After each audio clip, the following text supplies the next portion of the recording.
All right, we're live. We got some people in the chat already. We got Sparks, man. Man, thanks, What's up, Sparks. Appreciate it. Yeah, man, I appreciate you coming by. Sean Miller, yeah, man, it's nice talking with both you guys the other day. I don't know how many people this is going to garner in anyway, but I want to talk about it. My channel's all about what I want to do. I don't really follow anything rigid. I do whatever I want, and I want to talk about wrestling. And I found a friend in the comics community that also likes wrestling, so I invited him to talk. This is Johnny Rosado of Dream of August Comics, whose channel is officially launching March 1st, right? Correct. Yeah, we have some live stream content on there. I have a video where we announced the official date. Some people are a little confused about it, which I understand. I didn't mean to make anybody confused because we are putting content on there. It's just by the time March 1st hits, we're going to have all our equipment. We're getting HD cameras, better mics, better equipment. So this is kind of like a soft launch. The official launch is March 1st. Yes. Cool. Awesome. Always room in the community for good people. We want to keep out the negatives and keep the good people in. You've been totally cool, dude. Seen you in chats all around. Been on live with you on a few shows now. But today we're going to talk about wrestling. And what I'm going to do first is I'm going to have Johnny kind of bring us up to speed on his background with wrestling and how he's kept up with it over the years and where he looks at wrestling now. So the floor is yours. Sure. So I am going to be 38 years old on March 4th, so in about a month or so from this recording. And so that means I will be a wrestling fan for about 33 years or so. I became a wrestling fan when I was 5 or 6 years old. The match that sticks out, now I watched wrestling before this, but the match that stuck out the most in my head when you offered to discuss this is WrestleMania 6 main event, Hulk Hogan versus the Ultimate Warrior, double title match, WWF Heavyweight Championship against the WWF Intercontinental Championship. Whoever won the match, they both got both belts. At the time, Hulk Hogan was the WWF World Heavyweight Champion, and then Ultimate Warrior was the WWF Intercontinental Champion at the time. And spoiler alert, almost 40 years later, Ultimate Warrior won both belts. So, that's what got me into it. Spoiler on that. Yep. Cool. So that's where you started out. And did you keep up with the whole time? Were there lapsed periods? The only time there were lapse periods, it's things weren't like how it is now. There was no WWE network. You either had cable or you missed out. So growing up, I really didn't have cable growing up. So I can only catch like Superstars and Main Event and things that were on public stations like CBS, NBC, Fox. So the Saturday night specials. Then about, I would say between 10 and 13 was when we finally got cable. Luckily, that was enough time for me to watch like Raw, WCW Monday Nitro, ECW, the Monday Night Wars, Attitude Era. Man. Those were the days, man. Mm-hmm. The pinnacle of wrestling of my generation. Anyway. It was the pinnacle of wrestling, period, honestly. It really was. I agree. We were very, very lucky to have experienced it because there's been some good stuff since, and God knows there was some good stuff before, but you're right. It was absolutely the pinnacle. Definitely. So you said the lapse period. Okay, so whenever WWE bought ECW and WCW, did you pay attention to any of the lower promotions that were kind of getting kicked off then, like TNA or Ring of Honor or anything like that, or New Japan? I did. And it's funny you mentioned that because when it initially happened, I thought this is the greatest thing ever. We're gonna have a separate WCW Nitro that Vince and his family's gonna run. We're gonna have a separate ECW where his family's gonna run, and obviously something kind of sort of like that happened, but not how I envisioned it. And it actually was one of the best and worst things to ever happen in wrestling history, Was. in my opinion. It was a double-edged sword. There was almost no competition, really, other than those that you mentioned. And I'm not saying that to discredit TNA or New Japan or Ring of Honor, but they just could not compete with like a global juggernaut like WWE. You know? Well, they couldn't because it was a conglomeration of all the best ones there. It was like the top company, the second biggest company, the third biggest company, and then they became one. So how, as the fourth biggest company, how would you compete? You know? Exactly. But yes, I did follow them loosely. I don't know if you recall, but when TNA first started, they were doing one weekly pay-per-view on, I believe, Wednesdays, and it was $10 a pay-per-view. So if you wanted to watch the entirety of it, you'd have to spend $40 a month, which is not too bad in the sense that pay-per-views cost anywhere between $40 and $60 or more at the time. Yeah. So it wasn't like the network now where you just pay $10. Man, and then you can watch everything. You know, when you go back and you watch those early TNA pay-per-views, you realize how good those were compared to the later years of TNA before they became Impact. I mean, they're better now, but like that was gold those first couple years compared to what they did for like almost 10 years, you know, in my opinion. I don't know if you agree, but in my opinion, as far as TNA/Impact goes, because it's called Impact now, their golden years were the main X Division years with Chris Sabin and Christopher Daniels and Samoa Joe, AJ Styles, Low Key, Jeff Hardy, like the Ultimate X type of days, you know? So I was in a lapsed period more during that time, but I did watch some of it. I knew AJ a little bit, of course, Jeff Hardy, and like you just mentioned, some people like Christopher Daniels, stuff like that. But that was a more lapsed period for me, so I wouldn't be able to qualify that as their best time just because I didn't witness it. But I know that TNA was rough. The majority of TNA's time was a rough time, is what I know. Like they were really struggling to try to do something, you know, in the face of the conglomerate WWE, you know. But I mean, I enjoyed a lot of it. There's a lot of it that I think that they did wrong, but you know, it's what they had to work with. So as far as my history with it, I'll bring it up to speed and we can talk more about modern wrestling. Sure. So I'll be 33 in April. So I was like born right as you started watching. All right. Okay. But you don't have too many years on me with wrestling because as far back as I can remember, it was there because my grandpa was really into it. And I was like half raised by my grandparents. So my grandpa watched it. Man, some of my earliest memories of the TV itself were those not as far back, obviously, as what you just said with Hulk Hogan and Ultimate Warrior, but Ultimate Warrior, like I'm thinking more of like Ultimate Maniacs, like Warrior and Seth when they were together. You know, I can remember all that, and I would have considered Ultimate Warrior to be my first favorite wrestler. You know, we have different time periods where we like different wrestlers, right? You know, Correct. You have your greatest of all time, you have your Mount Rushmore, and we'll get to our Mount Rushmores later. But but in that era, as a little kid, I mean, I'm talking 3 or 4, right? I like the Ultimate Warrior a lot every time he's on screen, right? And then, you know, but I was still a little kid, so I was into other things or whatever. I didn't really get into wrestling. Well, I still say this wasn't even me getting into it, but when I used to go with my dad, and my dad would watch WWF, and I would watch Shawn Michaels and all that. And this was early 90s. It's like, you know, 93, 94, you know, Diesel, all that kind of stuff. Yep. You know, and that kind of perked me to it even more. But it wasn't until I was, I want to say 8 or 9. I'm trying to think how old I would have been during this.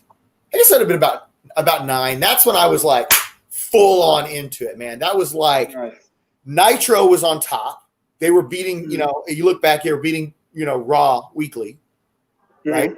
Correct. For 2 years. Yeah.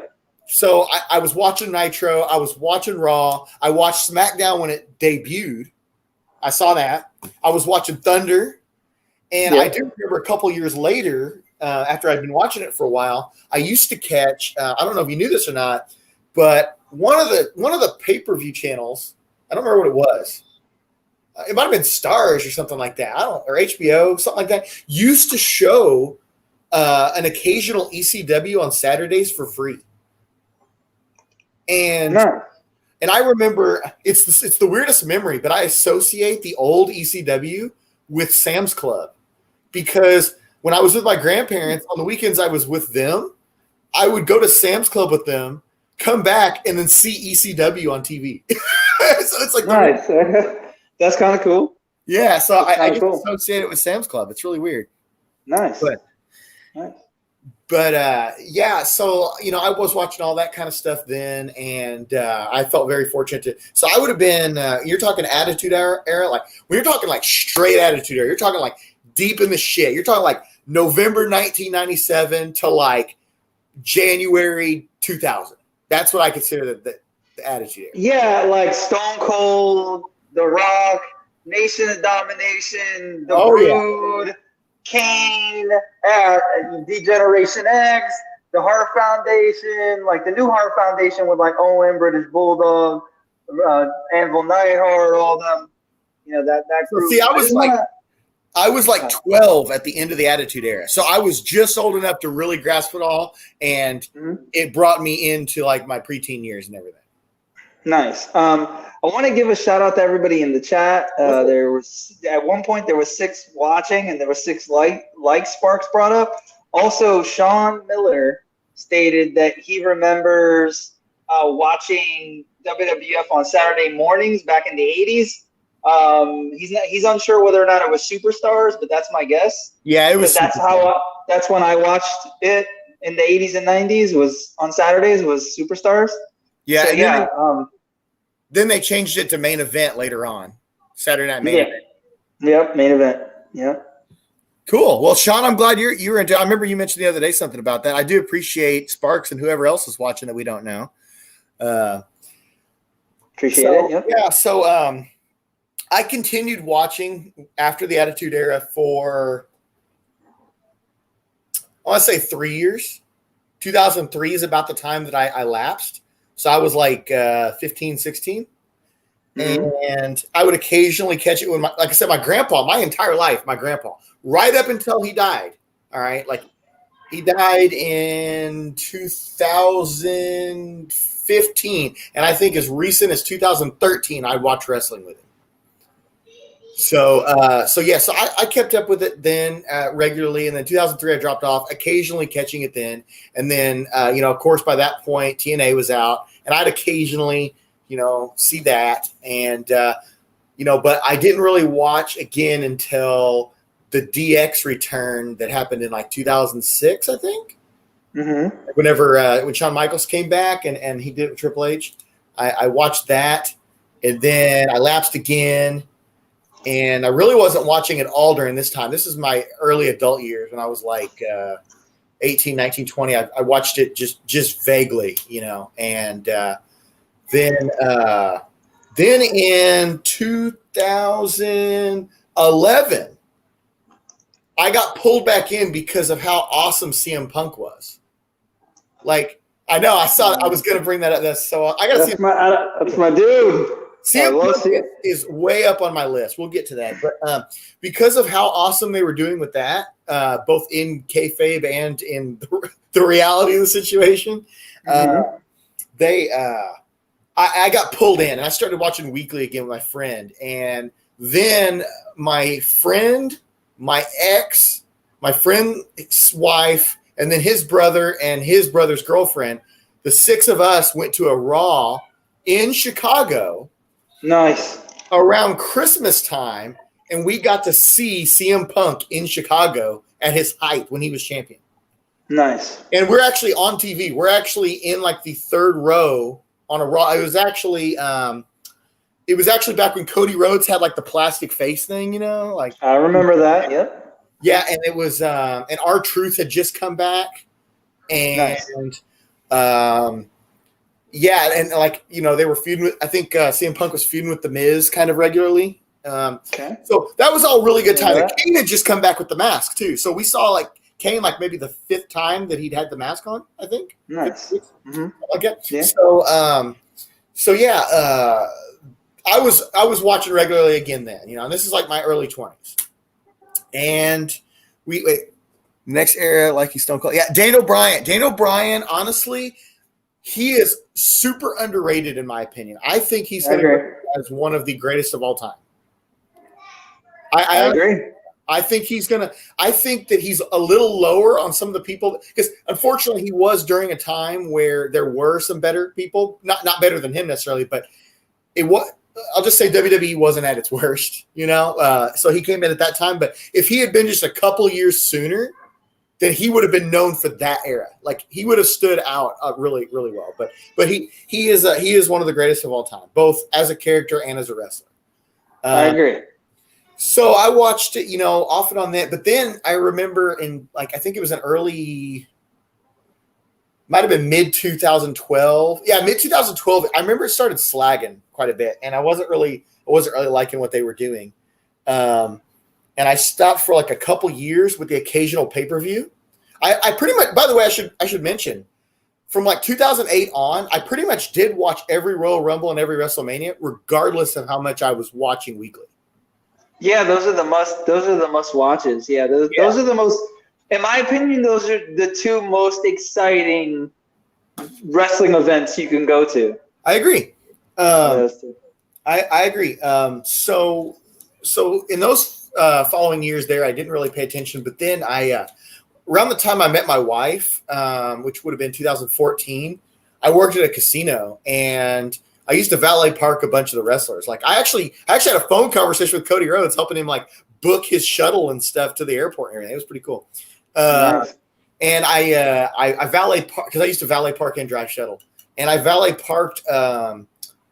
Let's see, who all did I get? Well, okay, so I met Paige before she was all that famous. Actually, like she was on there, but it was still Diva era, and she wasn't really she hadn't done her like Primal Scream stuff or anything like that, really. Nice. And I got to say this right now, straight up. Paige is far more beautiful than you could ever imagine if you saw her in person. Like, nothing I've ever seen picture-wise or her on TV or anything compares to how she actually is in person. Nice. Well, I can tell you that Paige and Lita are my 2 favorite female wrestlers of all time. Right on, dude. I like Paige a lot. She's not my favorite, but Lita at one time would have been my absolute favorite for sure. I feel like if her career lasted longer, she would have been able to be up there with like the Charlotte Flairs, the Becky Lynches, Bayley. And I want to get into Bayley by the end of the video. Bayley is the most underrated wrestler in the entire company, if you ask me. She's impressive, dude. I really like her a lot. I started watching her about a year after she started really getting going. So we get to that time there. So like 2014 to like 2016, I wasn't watching at all. For one, I wasn't liking the product as I left off with it. And then 2, I was also traveling a shitload then. Like, if you go back on my channel, you'll see what I was doing. You'll know why I wasn't watching wrestling. All right? Like, I'm backpacking Asia, and I'm freaking driving across the U.S., and I'm doing all kind of shit.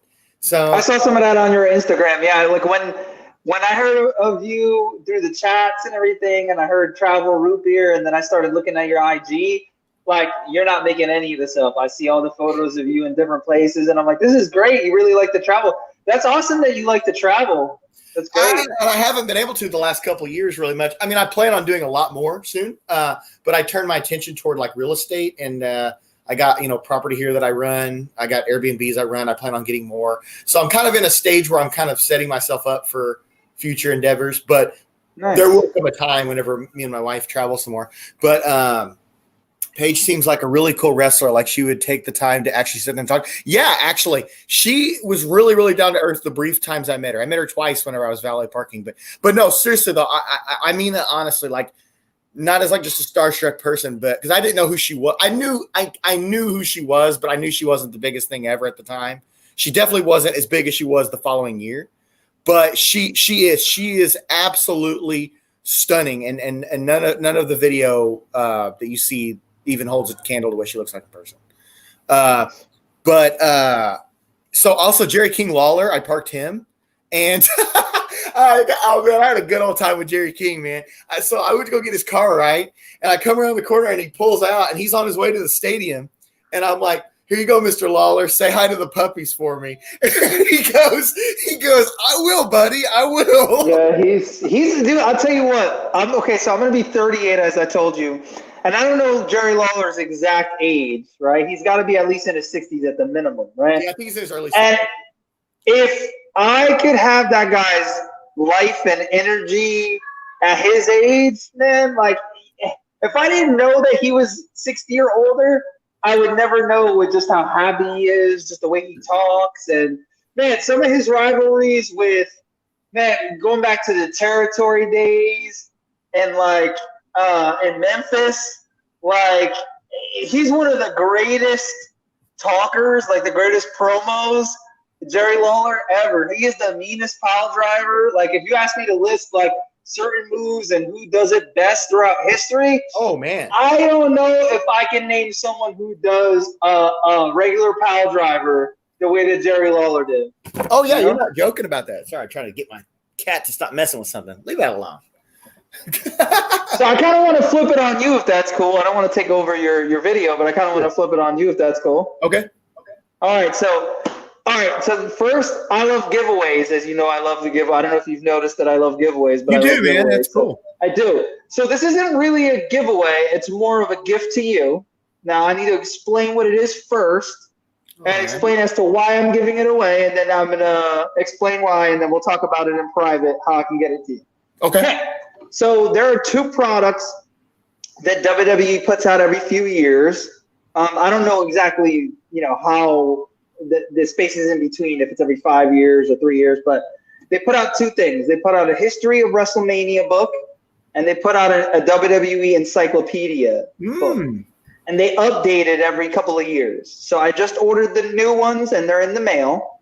So when I receive the new ones, and all they do is add to the previous one. So you don't need to have all of them. They just add additional content for, they might change graphics and stuff like that, or text, like fonts, but they retain the same content, but they just keep adding to it because it's a lineage of WrestleMania, and it's a lineage of the wrestlers that ever wrestled in their company. So I'm going to send you two things. Once I get the updated ones, these are going to be a little bit outdated, but I think you'll still appreciate them. But before we do this, and I reveal these, get them here in a minute. before we do this, I'd like to go back to the chat. So Spark says, I didn't grow up watching wrestling, so that's why I don't know any of this. So Spark, so I hope you stay. I hope you stay for the rest of this video, because there is something I'm going to bring up in the second half that I think actually will interest you regardless of your relationship with wrestling.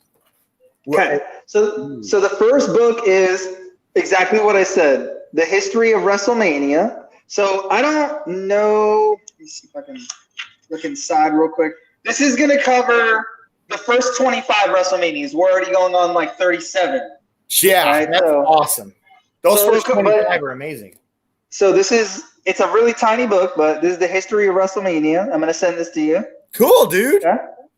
And if you ever decide to eventually get the updated ones eventually, you can either keep them or you can pay it forward and find another wrestling fan to give them to. Sure, yeah. Then this is the end-all, be-all. This is like my baby when it comes to wrestling, but I'm getting the brand new one that's going to have newer people like Becky Lynch. This book doesn't have anybody like that in it. Oh. Becky Lynch, Seth Rollins. It doesn't have any of them. I don't believe. I got to go through it. This is the encyclopedia, updated and expanded definitive guide. This has photos, title history, matches, best matches, records of every wrestler who's wrestled in WWE ever. Oh, man. From, let's see, I'll tell you in a second.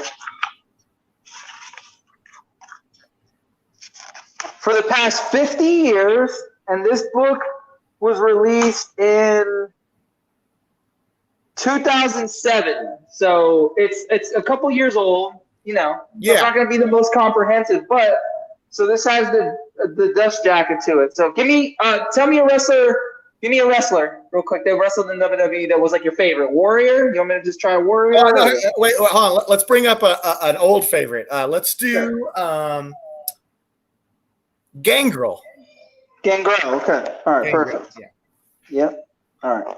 Oh, he was there. Okay. So some of the bigger stars will have a bigger page with more information on it because they have to cram hundreds and hundreds of people. So it is in ABC order. They cover announcers, they cover commentators, anyone who ever worked for WWE. That's me. Yep. So it'll show their photo and it'll show their finishing move, signature move, where they're from, their height, their weight. They also do a also known as. So an example would be like, let me see if I can think of somebody who had multiple. Okay, so let's say what's his name? The guy who wrestled in Too Cool, the Usos' father. Yeah. Rikishi. Rikishi. Okay, so he went by Rikishi, but he went through by other names as well. Like he was the Sultan, if you remember that. I don't know if you remember that, but when they had a lot of more gimmicky characters. Oh yeah, you're talking about the cartoon era. Yeah, exactly. So they'll show both of their characters. So if more than one, if they even show, remember when Kane was fake Diesel? Yep. They even had him as fake Diesel in here too. The doctor dentist. What's his name? Dr. Isaac Yankum, DDS. So this has a comprehensive guide. This has almost every wrestler ever wrestled in WWE. That's super cool, dude. I appreciate that. Yep. So this is quite. Actually, I was wrong. This is 2012, so it's not that old. It's not that old. Okay. So any wrestler who wrestled from 2012 when this was printed to when it was like WWWF, it was like what 3 W's, right? At one point. Worldwide Wrestling Federation. All right. I do have some honorable mention items real quick, and then we can keep going with the discussion if that's okay with you. Yeah, sure. All right. So I have a book recommendation for you. This isn't a giveaway or anything, but I do have a recommendation for you. Right on. My buddy actually got this for me at the dollar store. So I can't guarantee that you can get it at the dollar store, but he got it for me as a gift.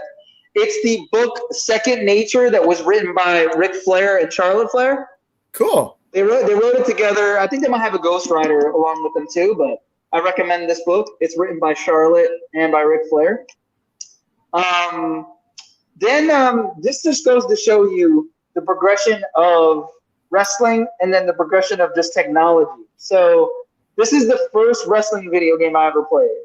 Oh, man. On NES, WrestleMania Challenge. Anybody watching, especially Sean, you've got Big Boss Man. Hello to Lewis in the chat. What's Andre up? the Giant. What's happening, man? Macho Man Randy Savage, Hulk Hogan, and then, of course, Ultimate Warrior. Now, the graphics are terrible nowadays by today's standards. However, check this thing out. I know you probably already know what one of these looks like, but look how old this was. A cartridge, dude. Like an 8-track. Yeah. By the way, I still have an original NES that I play this on, by the way. I have an arcade system here next to me with it has 85% of every video game made until the year 2000. Nice. And it probably has, actually, I'm certain it has that on there. Thank you for everybody joining in the chat. I know there are some people who are here even though they're not wrestling fans. I appreciate the support. Yeah, that is super cool that you guys are here. But we actually have a surprise in the building. And I don't know how this happened, but man, this is the worst stream I've ever been in. The worst stream you have ever been in? The worst stream I've ever been in. Nobody's joined it too. That's so cool. Yeah. I don't know how many of y'all are wrestling heads, but all right, I'm taking this off. This was just for the gimmick. Right now we're going over a couple of wrestling video games through the history. So I showed off WrestleMania Challenge that was on NES. So I think everybody, whether you're a wrestling fan or not in the chat, I think everyone can relate. If you played video games when you were a kid, you knew about the following wrestling games: WCW versus NWO World Tour. Yes. Oh yeah. Yep. All right. WCW NWO Revenge. One of my favorites. Oh, one of the best. Dude, I had friends who shitted on me all year. Oh, wrestling sucks. It's fake. When this game came out, everyone was at my place. Dude, WCW NWO Revenge. I kind of caught your age when I was watching the beginning of the stream. We're about the same age. I think I'm like a year younger than you. So Yeah. I didn't have an N64 when I was in high school. So basically, a buddy of mine who had it, whenever he comes over, he brings his console and our other friends, and we basically do the battle royals on that WCW Revenge game. It was sweet. So I was like 8 years old when N64 came out. And I actually won one in a contest at a grocery store. Oh, nice. And, and the first Christmas that I had the N64, I got the WCW versus NWO, and then of course the next year I was ready for Revenge when it came out. Yeah. Revenge so the last two is great. The last two is WrestleMania 2000. Mm-hmm. He used the same engine as Revenge. Yep. Correct. And then No Mercy. Now I'm gonna go around real quick. Pinnacle. Sorry, Heather. Go ahead. No, I said that was like the pinnacle. I think No Mercy of because then I think they switched over. Would you say that is your out of these four? Would you say this is your favorite one? No Mercy. You know Revenge. what? Revenge only because I have more memories with Revenge. Even though No Mercy is a bit more polished. Yeah, I just find that Well, it's that. Okay, there's two reasons why. I agree with exactly what he just said, but also I'm a bigger WCW fan than I ever was of 90s WWF. I'm sorry, that's just the case. Like 98 and 99 were amazing years for WWF. They were. Yeah. But I still love 97, 98 WCW better. That's my style of wrestling. So yeah, WCW was the best one. They only had a couple NWO members, and everybody was in the NWO. Yeah, I didn't like it when it was. I didn't like it when it was 80% of the roster. I liked it when it was like an even thing, like where there was like the battle between the regular people and the NWO, and then the Wolf Pack. Well, so Newbie Comics. Thanks for watching, everybody in the chat. Thanks for watching. Newbie Comics says The Rock, Stone Cold, and I'm assuming by Rey he means Rey Mysterio. Yeah. Were his favorite. Newbie, I don't know if you know this, but Rey Mysterio's son Dominic now wrestles in WWE. Yeah. There was a match between Rey Mysterio and Eddie Guerrero. For the rights to the custody of. I remember that. Yeah. So yes, Sean just mentioned Diamond Dallas Page. Diamond Dallas Page took up the mantle of my favorite wrestler after Ultimate Warrior. I had the diamond shirt, the one with him in it doing that. I had that shirt. You know what? He's actually the guy that I picked for WCW Revenge because I just like hitting that diamond cutter, Oh, yeah. Hitting the diamond cutter, exactly. And the thing is all right, this is it's still on topic as wrestling. And if y'all don't know, let me know. Was it Jay-Z or was it DDP that came up with this first? It was DDP. No. It was Jay-Z because apparently, sorry, it was DDP. You're right. Because apparently, there was actually some kind of lawsuit that I was actually filed when Jay-Z started throwing out the diamond cutter. Yep. So I think we're gonna have to boot Sean Miller from the chat. He just made us remember David Arquette being the WCW. No, but that's not the WCW I like. You know what the irony about this whole lawsuit thing is? DDP's theme music was basically a ripoff of Nirvana. Nirvana, exactly. Yeah. So, but he did an interview, I think, on a Canadian sports channel where he mentioned how there's certain ways you can get around it where they had to change enough of the notes so that they don't they don't file any copyright infringement. So yeah, it's like a Vanilla Ice and the Police type of. I don't know if either of you have ever seen that interview with Vanilla Ice where he tried to explain. Yeah, where he's like, the difference between the two songs. Mine misses a note or something like that. Yeah, there's just enough that you can get away with so that it looks, if you can tell that's the song, but you can't get booked for it. Yeah. Okay. So, I'm sorry. Go ahead. Look, I got to get this back on the rails, man, because we got. Got it. Yeah. Go ahead. So I got Hyper here because he reached out to me and knew we were going to do this chat, and we all were having a good old time talking about Street Fighter the other day. So it's pretty cool because I've had neither one of you on my channel before. So we're going to go down to Hyper here, and we're going to have him do what we just did and tell us his history of wrestling. History of wrestling. Wow, it's funny because wrestling was, I would say, it was a big part of my life when I was a younger kid, to the point that it actually got me kicked out of class a few times.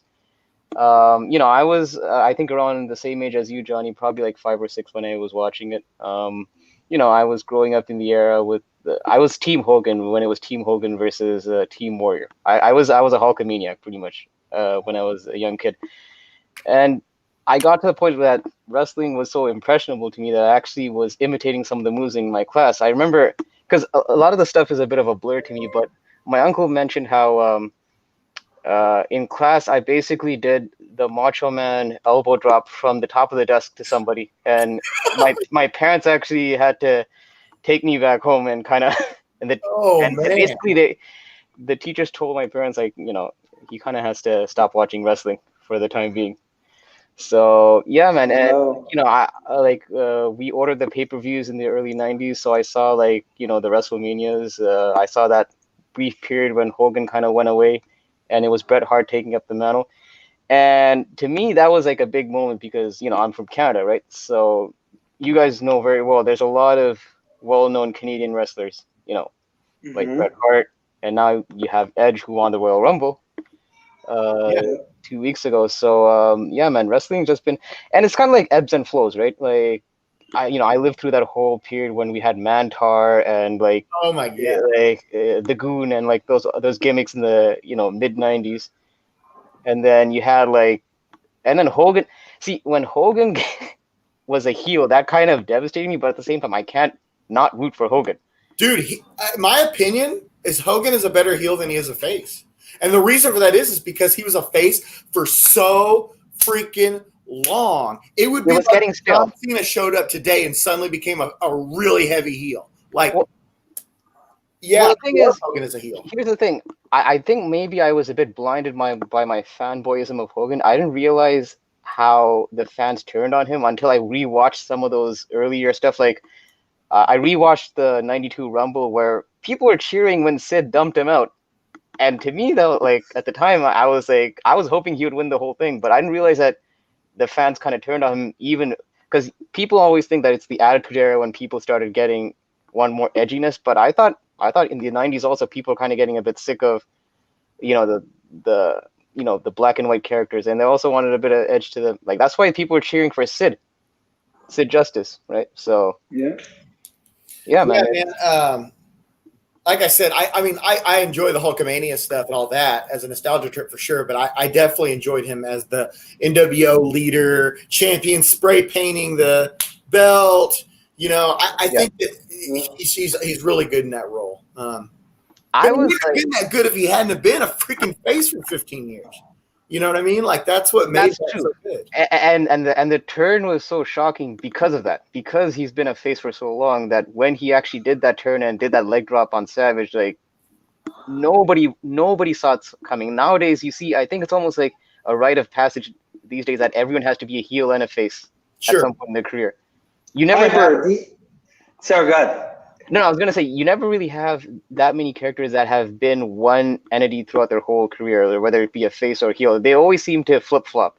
Even Rey Mysterio at one point, who's like one of the ultimate good guys, was a heel at one point in He WCW. was not a good heel. No, I mean, but the thing is, you got to play to your strengths. It's kind of hard to Yeah. be a heel, a cocky heel, when you're like the smallest dude on the roster. Like certain guys like have no business being faces. Like Braun Strowman, I don't think it's Yeah. hard. It's hard for me to cheer for Braun Strowman as a face. I think he's more suited as a heel. Every time he Dude, tries Braun to get, Strowman, good. no, I was gonna say every time he tries to be a heel, I mean a face, he always ends up doing heelish things that he just ends up being a heel anyways. So yeah. Braun Exactly. See, Strowman that's the reminds difference. me. Braun Strowman reminds me of Ogre from Revenge of the Nerds. If you guys know what that is. Yeah. And also, so here's going with Hyper's point. There's too many people, at least in the WWE product, and AEW has kind of suffered a little bit of this too, but not as bad. Is they want people to be great characters too much, where they are heels and faces at the same time, and there are only a few people that can do that. Only a few, right? And I would relegate that to someone like The Undertaker, who can be a heel and a face, even though he's predominantly a heel. The Rock and Stone Cold, they fit into that because they have been. But the problem with Stone Cold, the time passed where he could have been a heel, and that's why it was such a disaster at that WrestleMania where he teamed up. Yeah, that was too forced. Yeah. But the first couple years, he floated, man. And John Moxley's like that now, and John Moxley's perfect in that role. Yeah. Although he's predominantly a face now, but yeah. So I want to segue into this next part here. We're going to talk about modern wrestling. We're going to talk about our favorite wrestlers. We're going to talk about what we're watching, what we're keeping up with. I talked to both of you guys a little bit on Instagram about this.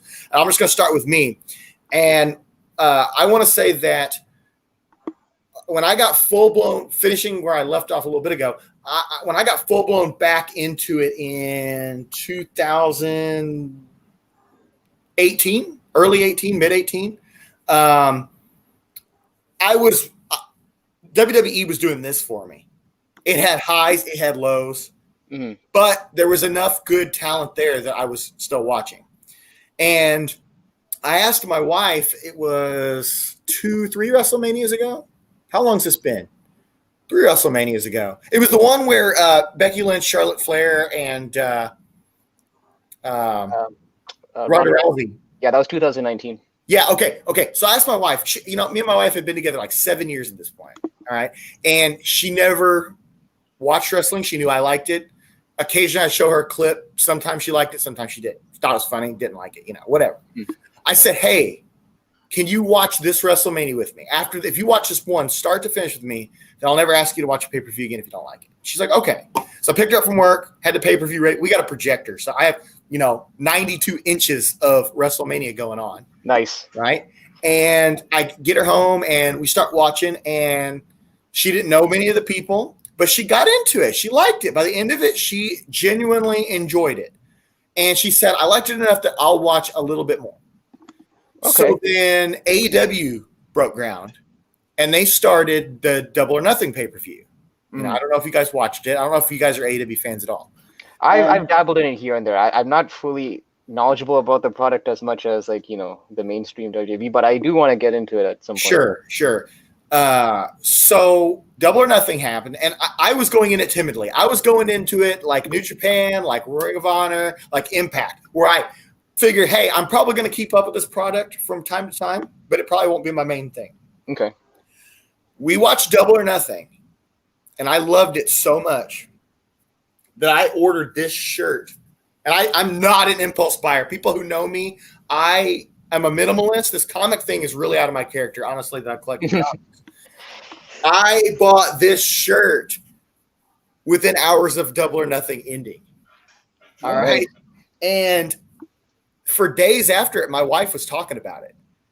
So I realized this is a special product because guys like us, we're going to keep up with it in its highs and lows. There's going to be times we drop off and come back with wrestling in general.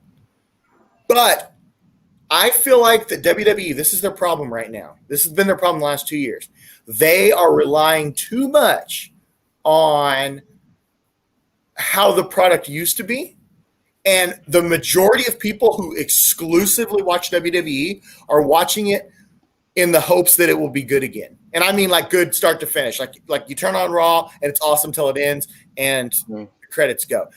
That's the problem. I noticed that. I realized I was watching Raws and I was watching pay-per-views in the hopes that I would like more than 50% of the show. That's not exactly like the best attitude to have when you're watching anything. It's like the hope that it just becomes passable. Exactly, and I'm not trying to say you guys have to be like this. You guys can view it how you want to, but that's just my opinion, and that's why I don't watch the modern product regularly at all, and I haven't since.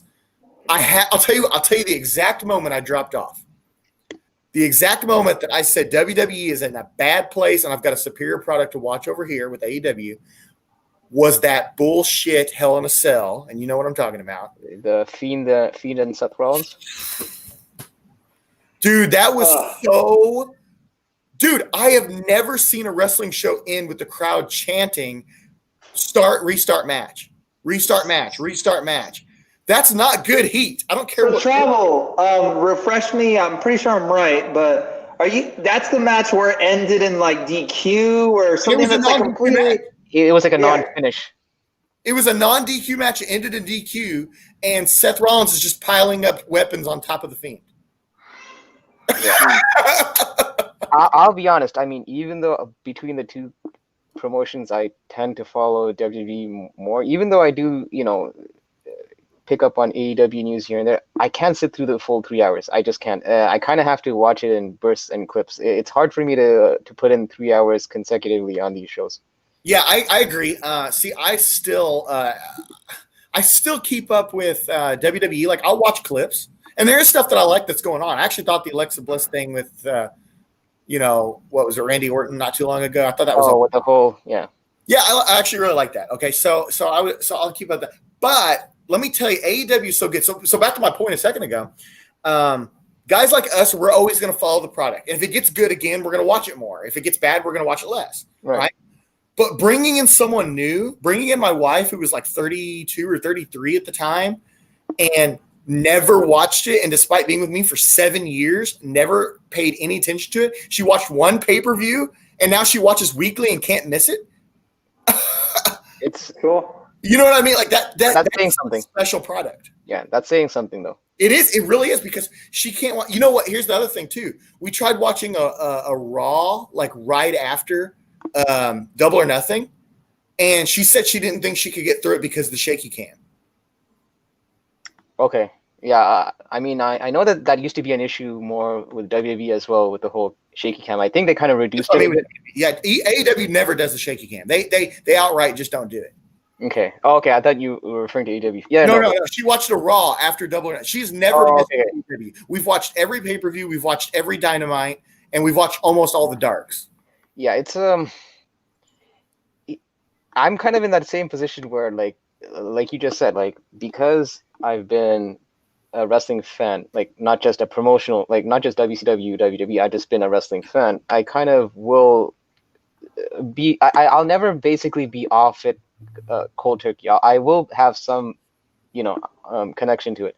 Yeah. But with the current product, I gotta say, it is, unless it's like a WrestleMania, like a big pay-per-view, it's very hard for me to kind of tell my friends, hey, check this, because some of this stuff, it's a bit cringy for me even to watch. See? And I don't feel that way. I feel exactly like that, and I don't feel like that with AEW. In fact, see, my wife gets off work at 7:30. We used to watch it live, but we don't have a good way of watching it now. So we watch a replay of it on Thursday night. Mm-hmm. My wife comes home, we order pizza, we sit down, and we watch it front to back. We pause it if one of us has to go to the bathroom. Nice. That's today in 2021 that we're watching AEW. But I can't do that with Raw or SmackDown. No. I personally can't. I'll never say I hate WWE because I love it, but I can't give it the attention that I used to. Yeah. I don't know. I kind of missed this part, but have you guys been to like any like live shows before? I was going to ask that as a roundtable question. Go ahead. Start with you, Hyper. Go ahead and tell us your experience with live. I mean, I've been to a few live shows, whether it be in Toronto, when I was living in Toronto, or in Montreal. So, obviously during those shows, they try to trot out at least one or two Canadian wrestlers to kind of either in the dark segment or, in live show. I think the biggest reaction I've ever heard was when Bret Hart or Edge came out, which was special to me because like the shirt I'm wearing right now. Actually, this shirt, I'm kind of disappointed that Edge kind of came back a bit because this is supposed to be his retirement shirt that kind of shows all his accolades. So basically, if he wins the Universal title or the WWE title, whichever one he chooses to challenge, this shirt becomes obsolete. Basically, I have to get another shirt now to update all his title wins. But yeah, it's I think some of the stuff that you watch on TV, I kind of feel when you're in the live crowd, it actually, like, the experience is a lot better. Yes. It doesn't translate well on TV, in my opinion. I agree. And that's sitting to a 3-hour Raw on the live show, because at that time, you're with your buddies who all are mutual fans, and you're kind of enjoying the product. But sitting through, I don't know why, but you would think that at the comfort of your home, it would be a lot more of a smoother experience, but it's just not. Well, there's value to the watching at home too, but I do agree. Like if COVID was over and they were doing full on shows, I would easily go to an episode of Dynamite once every 2 months. I honestly would. I went to Raw. I was telling earlier before you got on the show, Hyper. I went to a Raw back in 2012. And then I've been to a lot of like independent shows. Around here, there used to be a really good wrestling scene. I'm actually a friend with a referee that used to, a guy at my work, he's still a referee, but he actually used to wrestle for All-Star Wrestling in Chicago. Okay. And, one of his first matches was a battle royal with Roddy Piper. Wow. Yeah. Wow. And he was he helped. He wasn't the main trainer, but he was assistant trainer to Al Snow. Like he helped train Al Snow when Al Snow was coming up. Whatever happened to Alex? We haven't Al really Snow heard much. runs. He's in Louisville and he owns. What is the territory? I can't think of what it's called. OVW, right? OVW. Yeah. Al Snow owns that. Okay. It's a training. Because that used to be part of WWE, right? OVW. It was a territory of WWE. Yeah. It was a They're training not ground. owned now, but they do still share talent. Right. But I was gonna say, then we went to. So I went to a bunch of indie shows, went to Raw. But then when me and my wife got really into this, we went to a Dynamite in Indianapolis, which is like an hour from where I live. And you know, so I had been to wrestling before, only one really big show, but I knew what to expect out of it. But it blew my wife away. Like even though we had like semi rafter seats, we didn't have rafter seats. It was kind of midway. It was pretty good actually. Mm-hmm. She was blown away. She couldn't believe, like you just said, Hyper, about how much more intense it is there. Yeah. And she really liked after the show because the way AEW does things, they did so much shit after the show. It was unreal. Like it went on for almost an hour and a half after the show was over. Extra matches, Kenny Omega coming out and talking to the crowd, Cody Rhodes coming out saying we're 100% coming back here. You know, because this is their first time. COVID interrupted all that. They would have came back, but yeah. But I'm gladly going to go back. Like I loved it. And then another thing to that point about is WWE drawing in new fans? And not really. But with the AEW thing, my wife for Christmas last year asked for a Young Bucks t-shirt. Wow. That's what she wanted for Christmas, dude.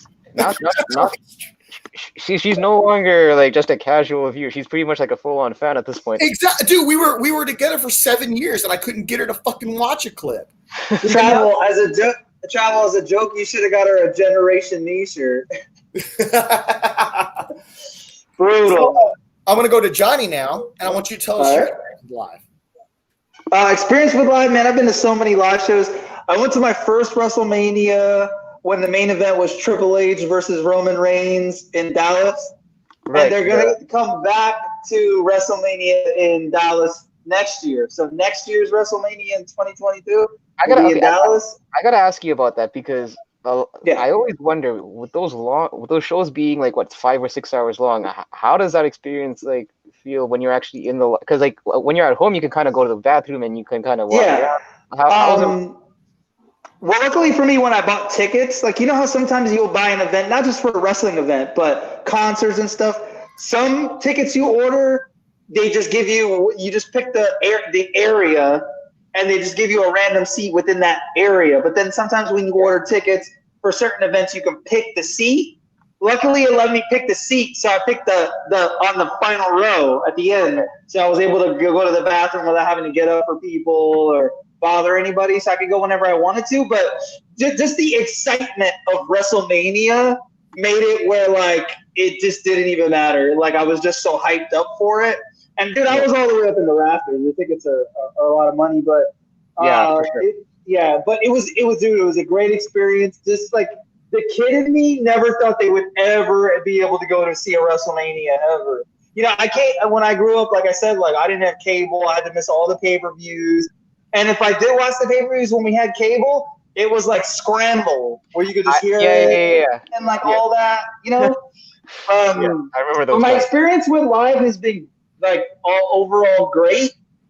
Some of the best shows I've ever been to, WrestleMania. Currently, the current product, like NXT is the best live show to go to, period. I will admit, I don't watch NXT regularly, but I watch more clips of things from NXT than I do from Raw. Right. Yeah. As far as like current product, really fast. I try to watch as much as I can, dude. The child in me would never think this was possible.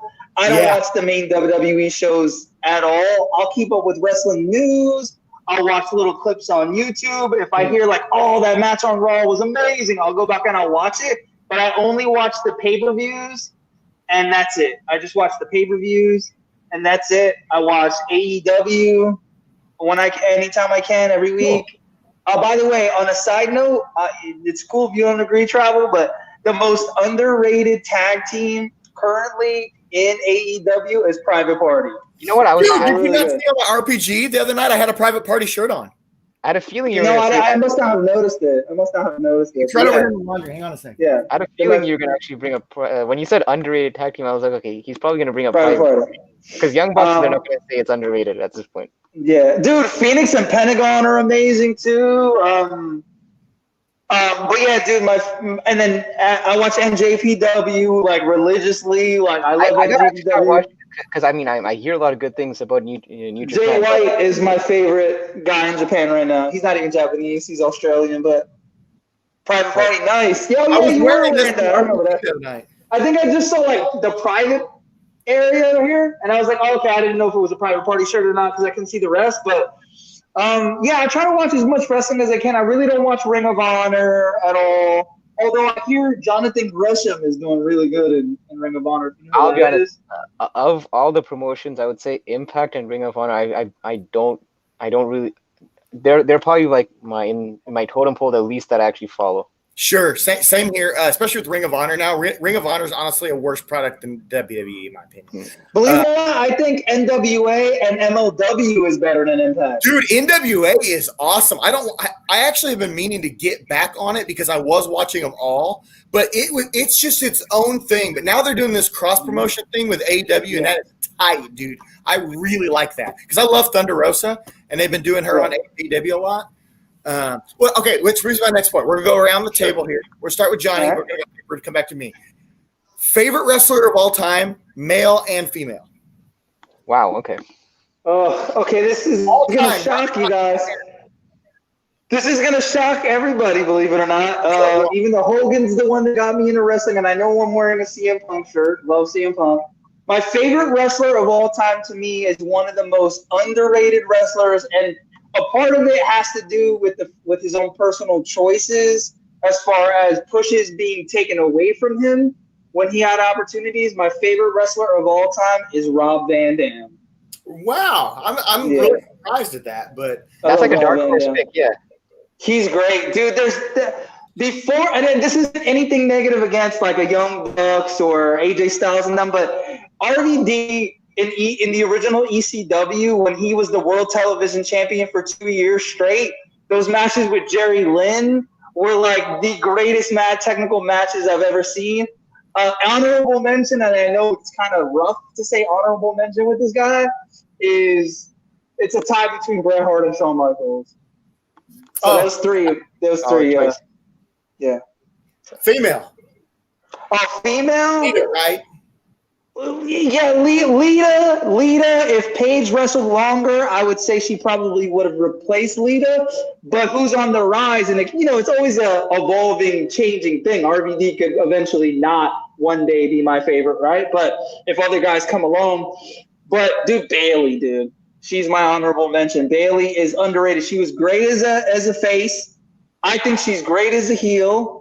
And I think she's their most undervalued wrestler besides Nakamura. Don't even get me started on what they're doing to Nakamura. He was my favorite in New Japan before he went to WWE. And then they squandered him. Although it seems like they're trying to salvage him right now, but I don't know how much you can salvage after what they've done in the last few years. You also can't salvage him with the way Roman's doing. Roman's doing great right now. You can't take the belt away from Roman right now. You can't. He's such a hot heel. So yeah. Hyper. So we're saying all time, right? All time favorite male, all time favorite female. Okay, so I know that I mentioned that I grew up a Hulkamania, but your opinions change over time, especially as you get older. And I told you guys I have an affinity towards Canadian wrestlers, so I got to go with Bret Hart, man, as my favorite. Great pick. That's good. Yeah, hell of a guy too. Like there's no one who says anything bad about him at all. Yeah, I mean, obviously he has his detractors. I mean, I know that like him and Ric Flair kind of go back and forth a bit because the thing is, he doesn't mince words with his opinions. He's like, I know that some people kind of think that he thinks highly of himself, but the thing is, he just speaks his mind. He's not one of those guys that tries to be PC. If he thinks a match is shit, he'll tell you a match is shit. And no, but just his work rate and all that. And because I'm not like a big dude myself, I kind of like the fact that he works well with bigger dudes, like in his matches. He actually works well with like guys of any size. Yeah. And he can pretty much bring out like a good match out of guys you wouldn't think have any business of having a good match in them. So yeah, man, and I was all about that whole Hart Foundation when they, reignited in the late '90s when they were doing the whole anti-American thing. Oh yeah. I was pro, like, I was, even though they were the heels, like I was fully behind Bret Hart. But you were Canadian, so Yeah, I know it sucked that he was getting. I was disappointed that he was getting booed and all that because, like, I've always known Bret as a face. So when he turned heel, it was like, oh man, that means they're gonna kind of. Because I didn't want him to basically be like the transitional guy to Stone Cold, which I knew was gonna happen had he stuck around. Yeah.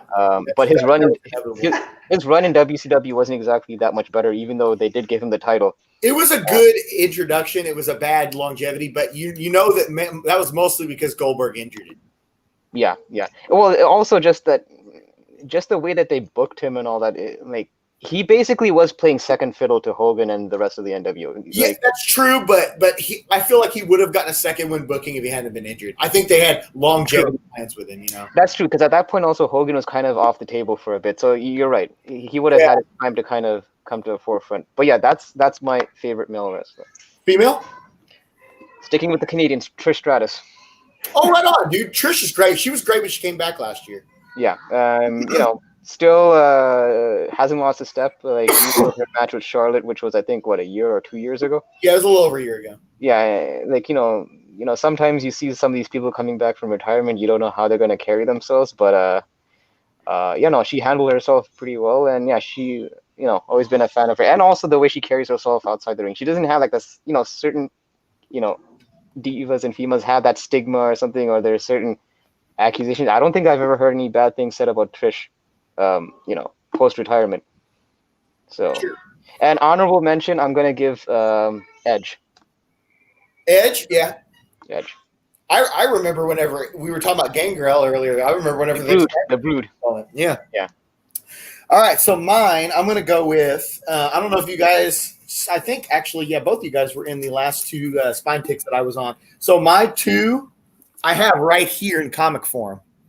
Nice. I'm going to go Stone Cold Undertaker, and it is. I've tried many times. It is impossible for me to pick between the two, and that's because for very different reasons. It is for obviously in-ring ability and character, shit talk, and longevity and gimmick. So good picks. It's so hard to choose between these two,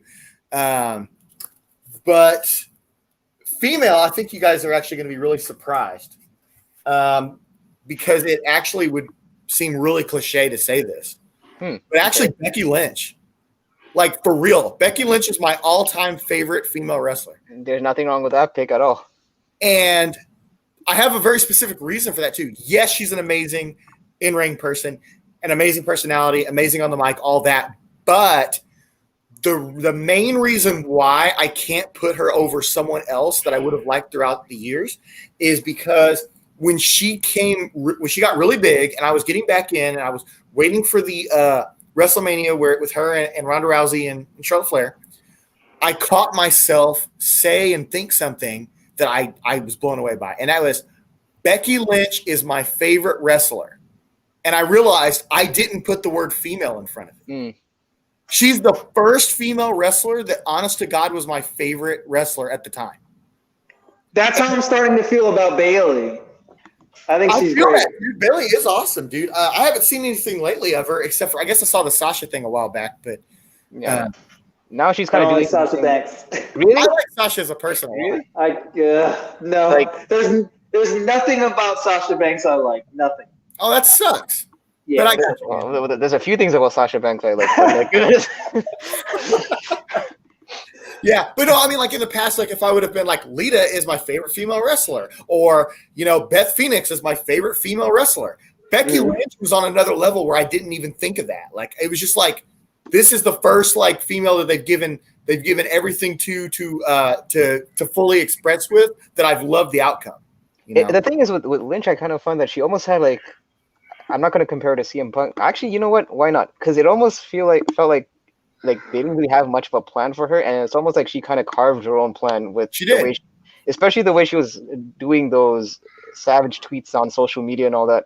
Like she was really kind of marketing herself pretty well because sometimes WWE doesn't really market their own wrestlers and products as well. Sometimes You don't say. That's the thing right there. That's the thing. I'm glad we're all in agreement on this because I actually didn't think that you guys would agree with me as much on that.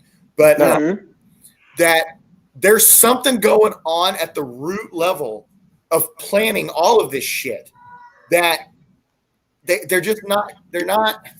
The execution is just not. Vince McMahon is old as fuck, and he doesn't understand what people want now, and he hasn't for a long time. This is why NXT is so good. I mean, Triple H isn't like some young chicken, but like, look at the differences in the product. Triple H opens his ears. He hears what wrestlers and fans are saying. He's a bit more in tune with the promotions. Yeah, exactly. Yeah, exactly. I agree with Hyper. I hate to say that about Triple H because in the past he did purposely bury people. But that now was it seems like like he's like really like he's really like, how should I say it, like redeeming himself. Triple H is redeeming himself. See, that was when he was rising himself and he was trying to put himself on top. He came from the dog-eat-dog world of wrestling. Yeah, that's true. Where we're lucky that guys like Undertaker and Stone Cold didn't do that. They didn't. Nope. Everyone will tell you they did not bury people at all. Like, they were straight up ring generals, right? Locker room generals. Yeah. And but a lot of guys from that era. I mean, look at the freaking like the Montreal Screwjob stuff. You know what I mean? Like, that kind of shit. Yeah. Because man, the day that Monday in high school, right after that event, man, that was like the talk of the. See, that's the other thing that you don't see anymore. That when he did the WCW thing. But see, you just brought up something else. Like, sorry to be on a bit of a tangent, but the fact that like back when I was in school, like that was part of our talk, like our after school talk, even among non-wrestling fans, because they'll catch wind of that stuff.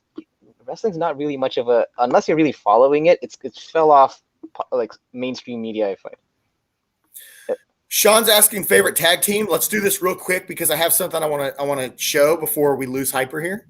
Sure. All right. Favorite tag team, quick. Who's going first? Hyper, go first, please, if you can. Oh boy, you put me on the spot. Favorite tag team. You know what? I'm just gonna say Edge and Christian. Edge and Christian. Dude, I hate to sound cliche, and I know that the Dudleys have more. Technically, maybe have at least as many belts as them, but dude, Legion of Doom, dude. Legion of Doom, dude. Gotta be Legion of Doom. So I'm gonna go with two. I'm gonna go with an oldie, and I'm gonna go with a modern. I'm gonna go Hardy Boys for old school. Okay. And I'm gonna go SCU for modern day. Dude, isn't it crazy that the Hardys are considered old school? Like, it just feels like, But that is awesome on AEW these days. I don't know what Jeff's doing with his little ambulance gimmick shit. Like, you know what I mean? Like, I don't know what's going on with that. And that's been like a year now, but like, you know what I mean? That and then okay. So I don't do share screen very often, so hopefully I get this right. But I'm going to show you guys something really cool. And I hope Sparks is still here. I understand if he isn't because this isn't his thing, but I do appreciate if he is. I appreciate everyone in the chat. 7 live viewers is more than I thought we would get, actually, because I'm just now starting to do live stuff, and it's mostly the RPG thing. So Sparks, wrestling's in its product, so it's all good. Yeah. Let's see here. So let's see. Do the share screen. And okay. While you're doing that, go.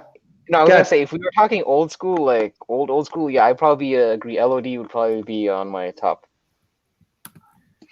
All right, can you guys see that? I can. Worldwide Wrestling RPG. Oh wow! So nice. So there is this RPG that was created. It was through Kickstarter about 6 years ago, and it actually got an expansion for it, and it was very well liked a lot. And I actually did some back and forth email with the creator of this about a year and a half ago, and I asked him if he was going to be doing any more expansions or a collection where he put them all together. Okay. Excuse me, before I bought it. And he actually was a super cool guy who got back to me, and we talked a little bit and said, dude, don't buy the current editions because I'm doing a second edition that's going to combine everything we established with the first edition plus new stuff. And I'm like, dude, that's super cool. You literally talked me out of buying the product. I was getting ready to buy it. But the second edition, if you look here, is about to come out, I think, in the spring. Nice. So since I'm doing this RPG stuff, and I seem to be the only one in our community that's doing it, and it actually is getting a lot of attention because in 3 weeks, a lot of people have gotten on this. I was going to get this no matter what as a collector item and to play locally with some friends, the few that I know that actually like wrestling.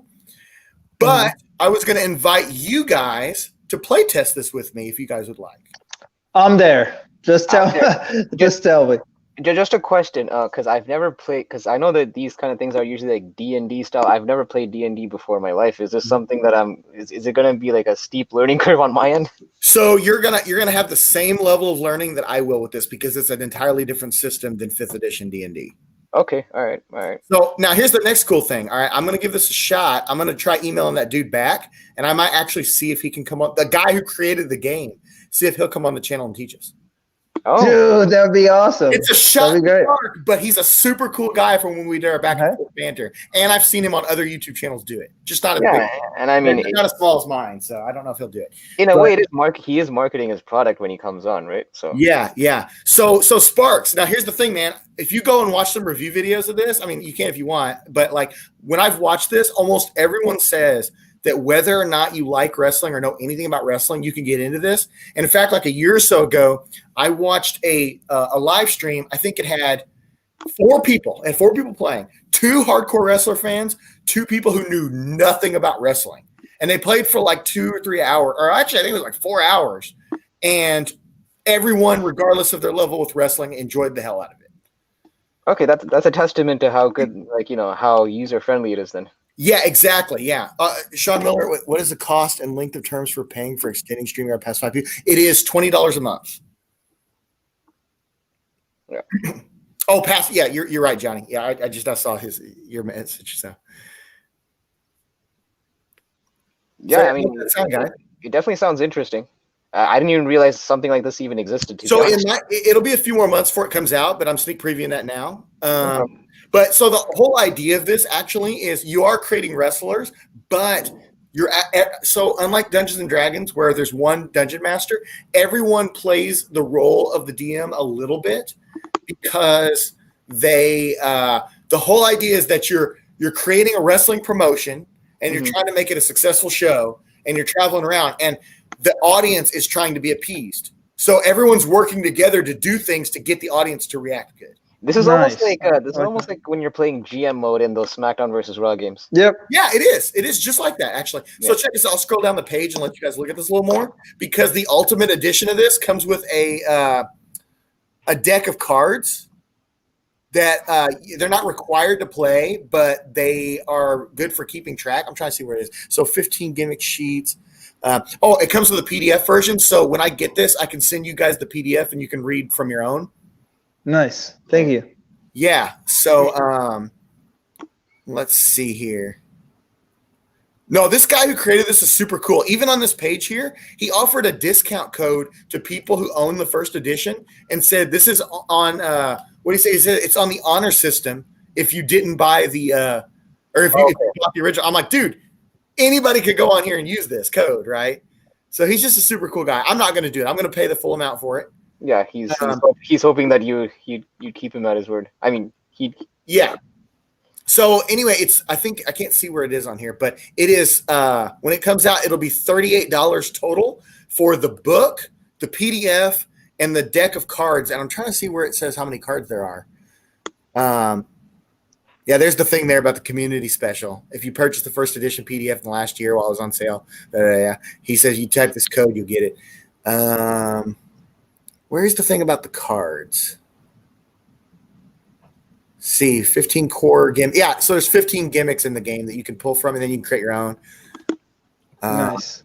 There's like preset wrestlers and stuff, so you don't have to generate your own if you don't want to, but you can do a mix of both. It scales well from 3 to 9 players, so 3 of us right now, we could do it. If Sparks wanted to join, he could. If we've got the creator here, he could. Knowing my luck, the card I'll probably pull up is like a diva or something. Well, I think the cards are for actions, is what they are. Oh, okay. Like they're not they're not who you are. So, anyway, that was my second surprise besides getting Hyper on here. I know Hyper, you got to go in like a few minutes. Nice. I'll be doing a stream in 30 minutes on Newbie's channel. And I'm gonna cut off here so I can watch some of that. Cool, man. Well, awesome. Listen, I still appreciate that you even gave me the invite to come on and actually chop it up with you guys and talk wrestling. Because I've only really interacted with you a little bit on Spine Ticks. We talked Street Fighter a little bit. That's about it. But it's funny how all three of us, we have the same common thread. We do. We have the same, and we're close to the same age. I'm a little younger than you guys, but you're like a year younger than me. We're all like right in that same age. We're all at the same stage of life. We all like wrestling, Street Fighters, comics, Star Wars. Spark said Hyper's wrestling name would be Crispy Bacon. That's what Spark said. That's awesome. Hyper, have you been coming to my RPGs? I don't remember. I've been hanging in the chat. I'll be honest. Sometimes I don't know what's going on, but I just like the banter that you guys have between each other. So that is a system that I created myself a few years ago based on 5th edition of Dungeons & Dragons. I wanted to create a version that could be played with people who've never played a tabletop game at all.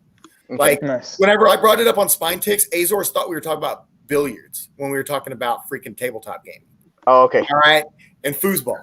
And I created the system. All right. Now I'm as my channel evolves, and this is kind of becoming a thing for me. I never would have thought I'd have brought this on YouTube. I just really didn't.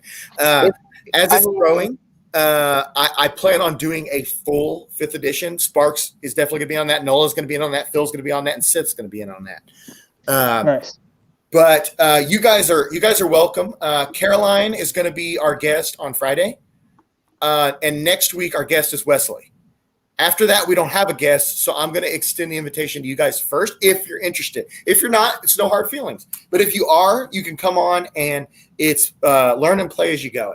I just recommend you watch the previous episode before. That way you know what's going on, and you kind of have an idea of the system. You don't have to watch them all. Yeah, because I noticed that it's a continuation usually. Yes. Yeah. So Hyper, I know you don't have any experience. Johnny, do you got any experience with tabletop roleplay? Nope. Dude, not at all. Here's the thing. Everyone is scared of Dungeons and Dragons or thinks that it's like the worst thing ever until they do it. Like, man, I missed so many years of playing because I was scared of the game. I really wish I had. I think sometimes when you see it, because Dungeons and Dragons is a popular thing that they show on TV, like when characters do it, like in movies and then when you see them, I'm like, wow, this seems very intense, or this seems like a lot to learn. It's like I think sometimes the way they portray it on television. There's a little bit of truth to that, especially when you go back to the earlier editions of the game. Like it was very, very math and stat centric. But it's gotten less that now. And so the first edition came out in the mid 70s, and they've done a different edition every 8 to 10 years since. The 5th edition is the current one, and it's probably toward the end of its life cycle, but I don't foresee them phasing it out for a 6th edition for a while because 5th edition is by far the most popular ever created. There's more people playing Dungeons & Dragons right now than there's ever been in the history of the game. And it's so user-friendly. I think Sparks, even though he hasn't played the full version of 5th edition, he can tell you, if you don't mind Sparks, let him know what you thought, how easy it was to just jump in, right? Like I turned Sparks into a total non-player to like he was full on into it 20 to 30 minutes into our first session, and he didn't need much guidance. Now, granted, it is a watered-down version of it, but I mean, it's good that it's at least what do you call it? It's customizable, that it can be, done. You have no idea what you're missing out on by not playing. It doesn't have to be Dungeons & Dragons. Dungeons & Dragons is the core one because it's been around the longest. It's the most refined, but you got things like this wrestling one. You got Marvel. You got all these different ones, Say what we're doing with our Sharpberry's RPG is easy to learn. Yeah, exactly. Yeah. So Sparks, you've probably learned about maybe a third of what you need to know to play 5th edition. So it's enough for you to, come in on your first session of 5th edition and pretty well know what you're doing. But you don't know what you're missing. Like, honestly, I played a few sessions about 10 years ago. Well, it's been longer than that now, damn. Of both Dungeons & Dragons and a Star Wars version of the game. and I enjoyed it, but I didn't have very many people to play with, and I moved away from my friends that did play. Well, I had one friend from that group who got with another group, and he went like hard on it, man. I mean, he got with a dungeon master that ran a 2-year-long game where they met like once a week for almost 2 years straight. Man, and yeah, Lewis is here too. That's right. I'm sorry, Lewis. I forgot you were here. Lewis actually has played D&D before, so I got kind of a both examples here. I got Sparks, who never played, and Lewis, who's pretty, comprehensive with it. But I didn't play for years and years, and then my friends around here and my wife and I wanted to get into it because of my experience before. So we all started playing around. This was like Christmas of 2018, I think. Okay, so about 2 years. Yeah, no, it might have been longer than that. Actually, no, it was longer than that. It was October of 2017. And or I'm pretty sure it was. It doesn't matter. But we got into it like really, really deep, and we were playing like all the time locally. And then a friend of mine and I, we started forming our own group here where we were the only people who knew how to play. And we put out ads on Reddit, on Craigslist, on Facebook. Nice. We put ads everywhere for people who never played, who were interested in playing. This is a no-shame experience if you don't know what you're doing. And we put together this. I live down the street from a game shop. It's actually a bar, a restaurant, and a game shop in one. It's called Merlin's Beard. And we all met there, and we did every Sunday for 5 months straight, only to be messed up by COVID. Yeah. And that's how every story ends. Yeah. It got messed up by COVID. The 3 core guys that we got out of that group, they went from just, it was such a crazy random group too. It was a guy 2 years younger than me who had just moved to town with his wife. It was a guy who had just graduated high school, and it was a 15-year-old. And then there was me at 31, and then my friend who's in like his early 20s. So it was like the age graph, just went everywhere. Like, all over the place. And then I ended up bringing in my boss, who's like 35. I brought in another coworker. So we had people that floated in and out, but the 3 core guys, they were guys who answered the ads. And I got it just like it was one from Facebook, one from Craigslist, and one from Reddit. And they stuck it out, man, and played and played and played. And they had no idea. So put it this way. The day they came, we loaned them dice. We gave them paper and pencil. We did all that. They did not leave that store without buying dice. That's how into it they got their first session. That's cool. Yeah. So we got off on a tangent there, but I just want to say, since I was going to invite you guys, that it is very simple to learn. All good. It's so badass. Hyper's got to go. So we're going to cut it here so we can catch his show. All right. Sounds good. Real quick, Mount Rushmores. How many? Okay, I'll go. 3, right? 3? 4? 4. Okay. Hyper, if you've got yours, go first. If you don't, I'll go. I need time to think. You can go first. Okay. Shawn Michaels, Bret Hart, Rob Van Dam, and CM Punk. That's a nice list and very different than what I'm going to say, but I like it. Do you mind going, Danny? Because I have Sure. 3 out of the 4. Stone Cold, Undertaker, Hulk Hogan, Chris Jericho. Chris Jericho. I realized about a year ago that Chris Jericho was honestly one of the greatest of all time because he's been here the whole time doing stuff in Japan, Mexico, Canada, U.S., multiple promotions. Yep. He is a locker room general. What he's done for AEW, you name it, dude. Like the band, the freaking champagne. Like he's got everything, man. Bubbly. Yeah. Eric Bischoff squandered Chris Jericho. Eric Bischoff created Chris Jericho, though. He did. He created the cruiser division. The cruiserweight. Yeah. You're right. I give that more credit to Conan, but sure. Dude, I love Eric Bischoff. What? I'm not saying he's the perfect guy in the wrestling world, but when you're putting him up against like Jim Herd and freaking Vince Russo, Eric Bischoff is a guy compared to those guys. Yeah, I agree. Yeah. Mm-hmm. Yeah. Nice, Sean. That's a good choice. Yeah. That is a good choice. Okay, so all right, so 4. Final Bret note, and we're gonna go off. All right, so Bret Hart, Hogan, Undertaker. And the fourth one, this is just a personal bias, Edge. Oh, right It's on. all good. That's So- good. Dude, 2 years are the same as mine. So awesome. I think Edge is one of the greatest of all time. I don't care what anybody says. Edge is one of the best of all time. Dude, I cried like a child. I was at the Royal Rumble last year before COVID hit. Oh, when It was in Houston. Oh, Royal nice. Rumble was in Houston, and Edge showed up, and I was like, dude, because like, yeah, I know you gotta go, but like, dude, how emotional was that? Like to know, like he had to retire, he couldn't do it his own way. You know, he cried too. You know, like so, like, yeah, it was great. I was in Toronto when they didn't show this on live on the actual tape version, but you know like how they have dark segments after?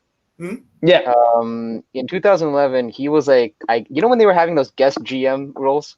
Yeah. yep. Like, he was like a guest GM, and at the end when the show was over, they did almost like a tribute to Edge, which was, and this was like obviously when he was retired. So guys like Bret Hart and Pat Patterson, they all came out. They gave him like a plaque and all that. It was nice, and I was there live to kind of witness it. So Nice. actually, that's kind of Good like deal. when I bought this shirt to kind of like Nice. support him. Cool, So man. I liked all your guys' choices. There's none of those wrestlers I dislike at all. it's tough, man, to narrow down to four, though. To be honest, I mean, there's obviously It other is. guys that you could choose, but yeah. You should hear Stone Cold's answer about that if you haven't on his podcast. He said he can't because he'd be selling too many people short.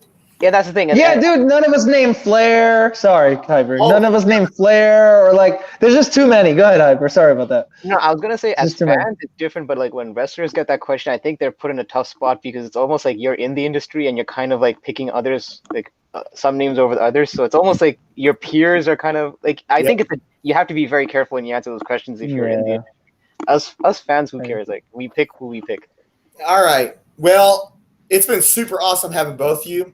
I really appreciated this. I think we're going to be great friends in this community. We've all really Agree. know each other. No I doubt. don't know how well you two knew each other before, but I just knew you guys from chats. Yeah. I mean, that's pretty much how I know both of you, like from Spine Ticks and just from different chat groups and all that. So I'll get in on it sometime, man. I haven't played in a while. Fire Pro Wrestling World, Fire Pro. one of the greatest wrestling games ever. I have the OG ones on my arcade system, but all right. Well, we're gonna cut it. Thanks everybody for watching. Everyone in the chat for sticking around the whole time. Most of you did. Some of you might not have been the biggest wrestling fans, but that's super cool that you guys came anyway. And maybe you learned a little something. Maybe it'll spark your interest to check it out a little more and get a greater appreciation for it.